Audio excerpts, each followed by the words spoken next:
Hey friends, Sleepy here, and welcome to another episode of the Weekly Playlist. It's Friday, so you guys know what that means. Time for me to share with you guys the games I've been playing during the week.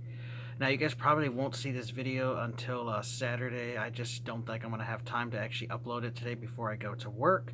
So I'll try to get this uploaded Saturday before I go to work. So do apologize that it's a day late. I do like try to get these out every Friday, but sometimes just stuff comes up.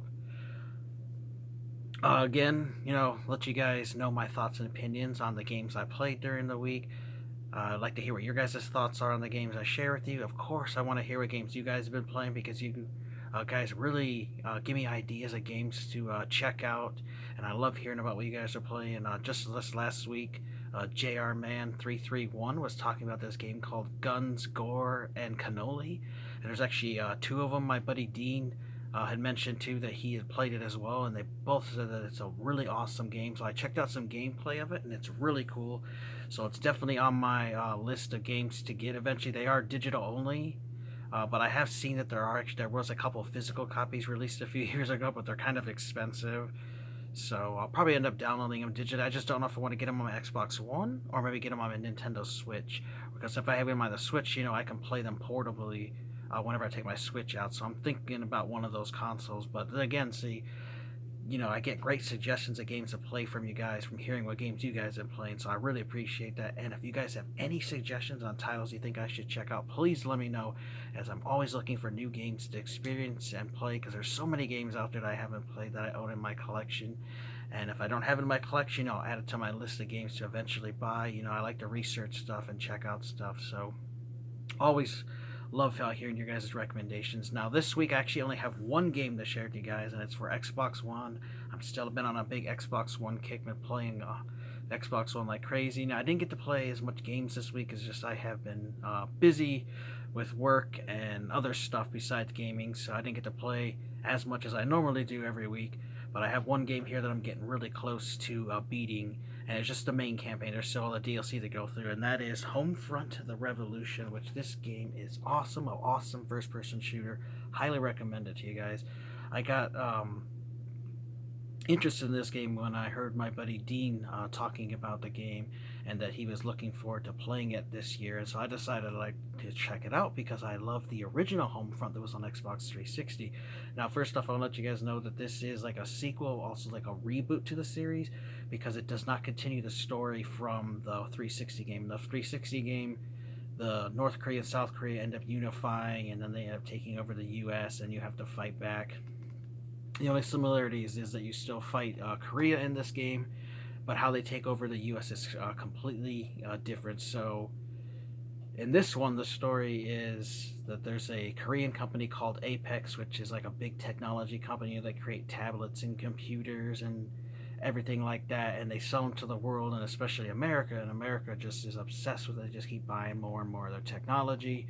America's been involved, keeps being involved in all these Mideast wars and stuff, and so they're losing the battles. And in order to fight them, they start buying their weapons and stuff from North Korea, from this Apex company, and using that technology to fight their wars and stuff.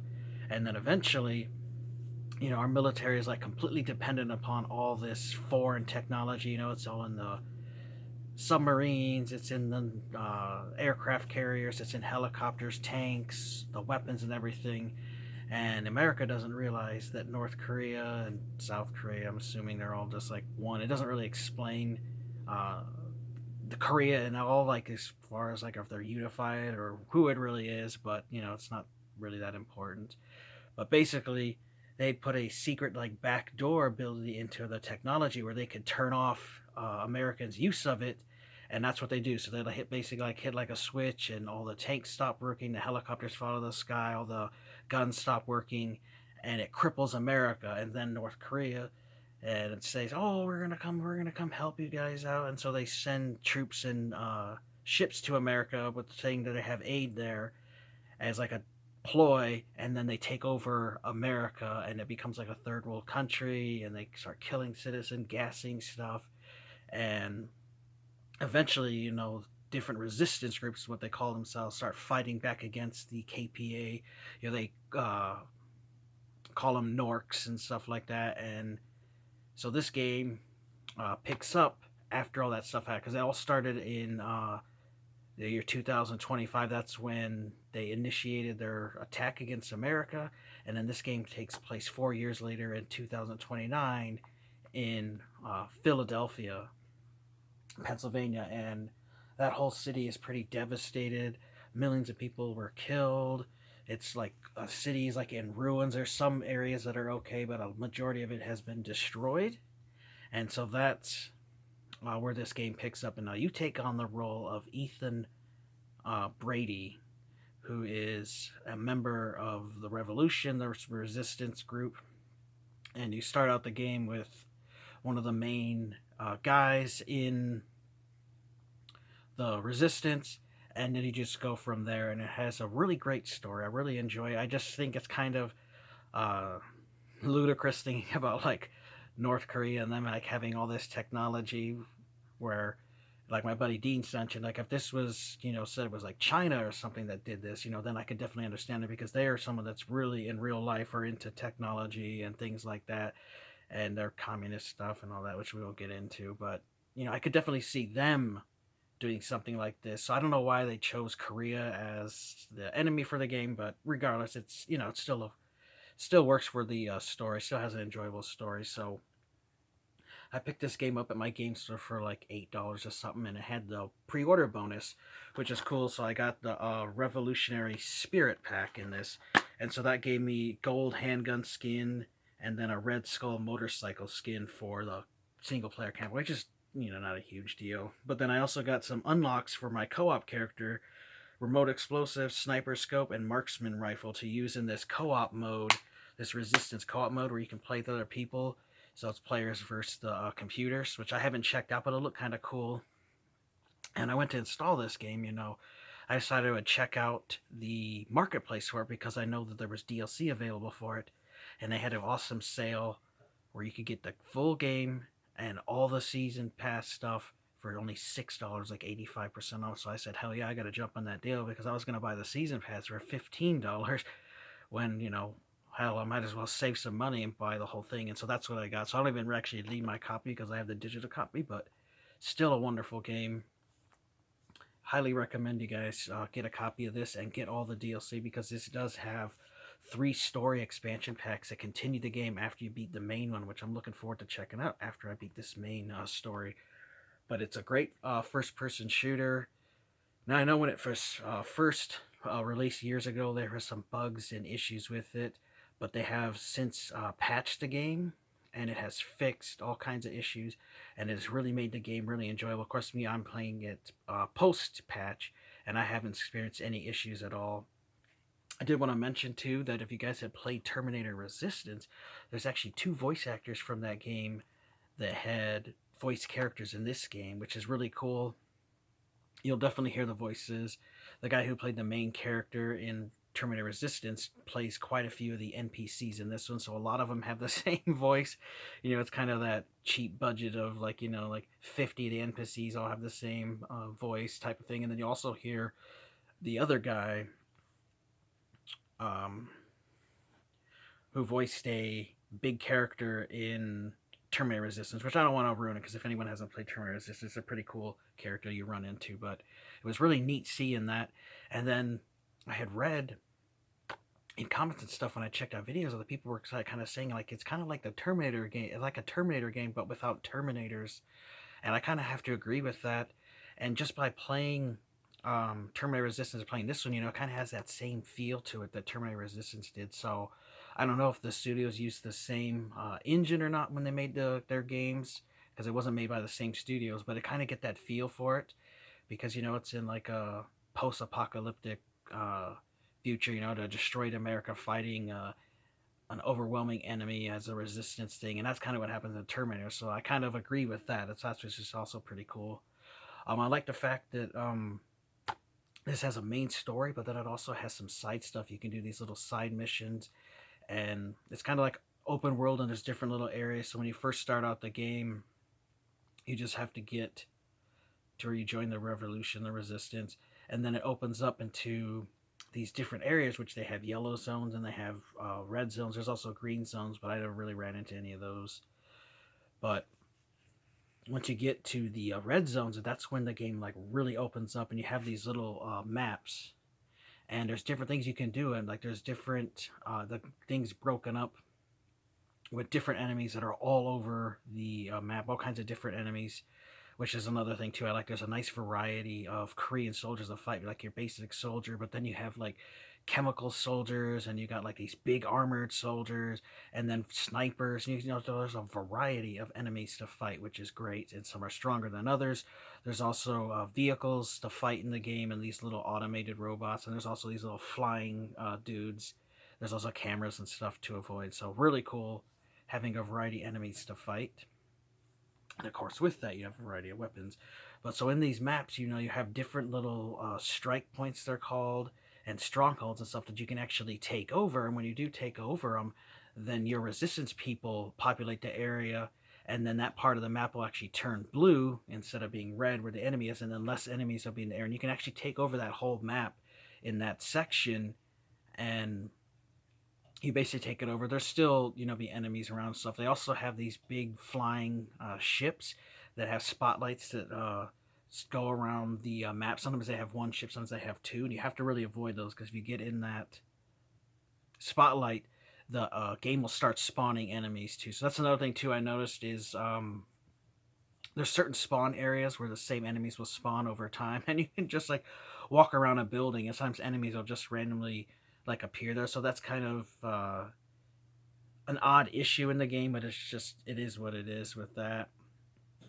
One thing that does annoy me in this game, and I'll warn you guys about that, is that sometimes in some of these maps, you know, you'll run into NPCs. They kind of like to say the same thing after a while, and sometimes you may be somewhere where there's an NPC that you're near, and it'll just keep repeating the same couple lines over and over, and it can get kind of irritating, especially if you're like hiding from the North Korean, because there are little areas where you can hide and stuff, especially if they're searching for you. And sometimes you might hear like, "Oh God, no! Oh God, no! What are you doing? Everybody be calm! Everybody run!" And you'll keep hearing the same thing over and over. If you hear that for like 5 minutes, you're like, "God, I'm gonna go over there and knife that fucking bitch to shut her up."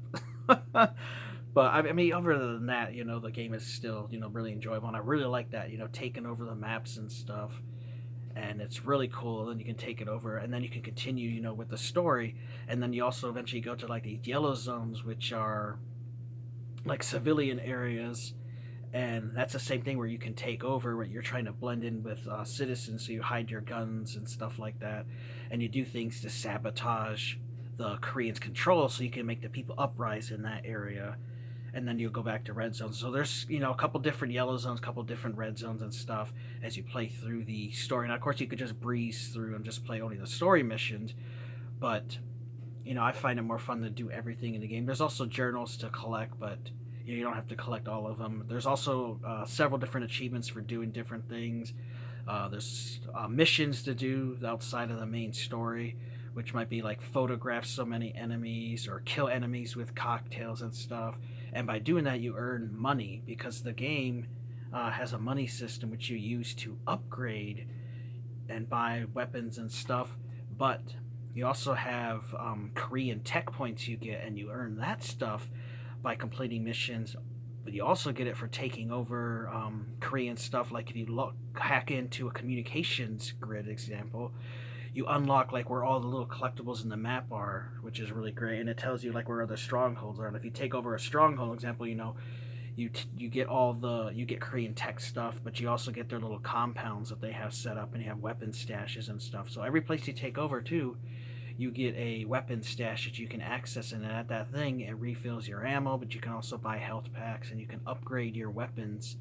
And another thing I really love about the weapons is that they're upgradable and changeable, like on the fly. Like so you have a pistol, you start out the game with just a pistol, but then you can buy it and convert with Korean tech points, and you can turn it into a submachine gun, but then you can also turn it into a pneumatic pistol. And then you have a shotgun, which you can then turn into a better shotgun, or turn into a rocket launcher, which is kind of cool. And then you got a sniper rifle, which is also a battle rifle, but then it can turn into like a rocket type thing. You also have a rocket launcher that you can use in the game to fight armored vehicles. You also have a crossbow, but then you can turn it into a flamethrower.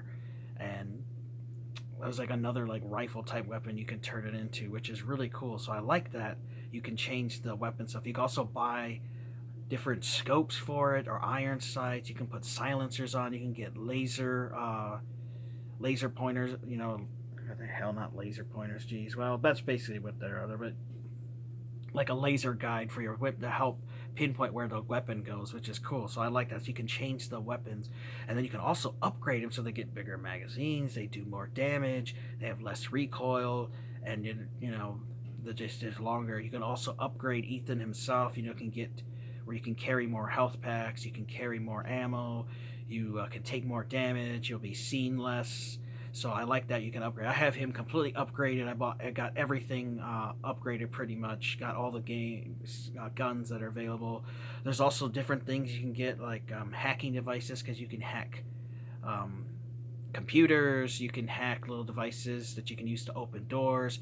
You also have explosives, so you can throw things to explode people. But they also have this really cool RC cars, which have different abilities. Like you can have a hack one, or you can have a bomb one. So you can put it on an RC car, and you can hide somewhere, and you can drive up to a convoy of North Koreans, and you can detonate it and explode them from a distance. So that's really cool.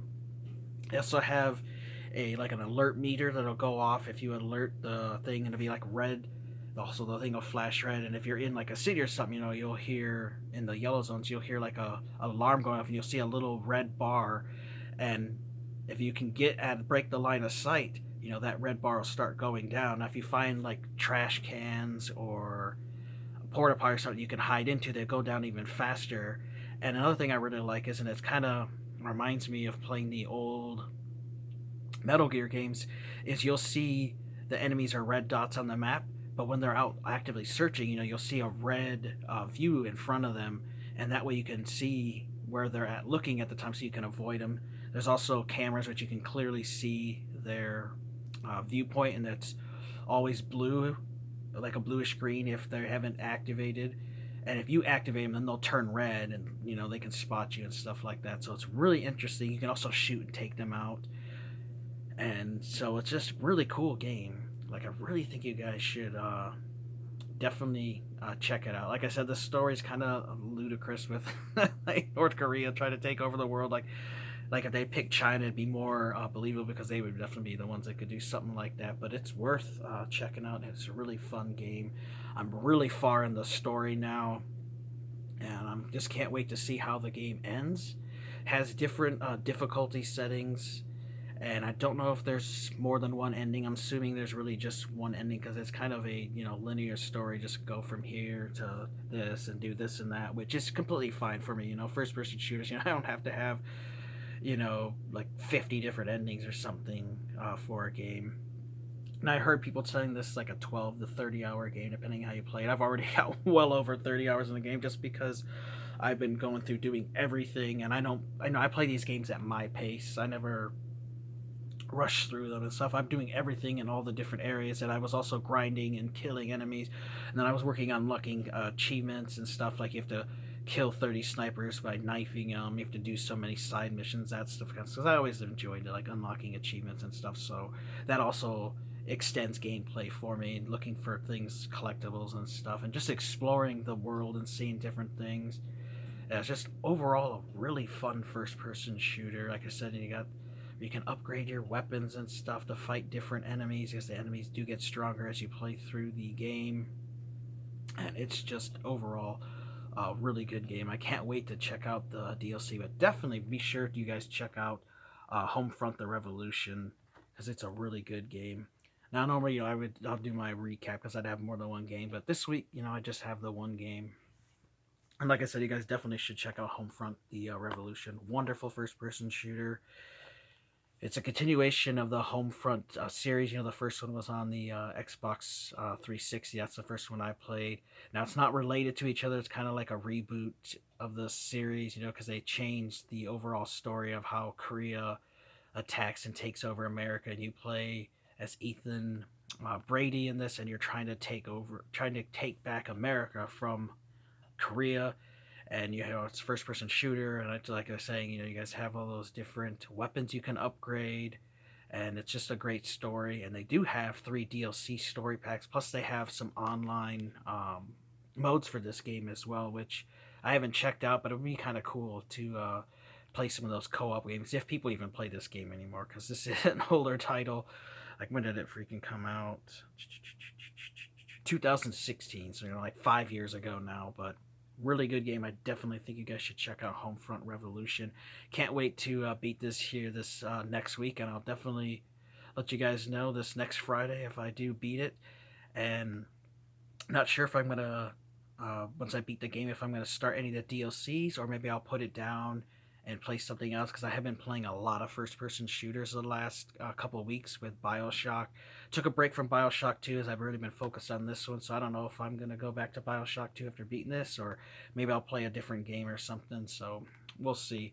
But definitely let me know your guys' thoughts if you guys have played Homefront: The Revolution. I'd like to hear your guys' thoughts on it. I love the game, and I'm glad that I picked it up.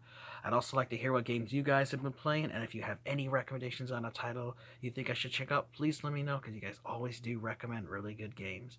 I want to thank you for watching. Take care, have a great day, and Sleepy. We'll see you guys next time.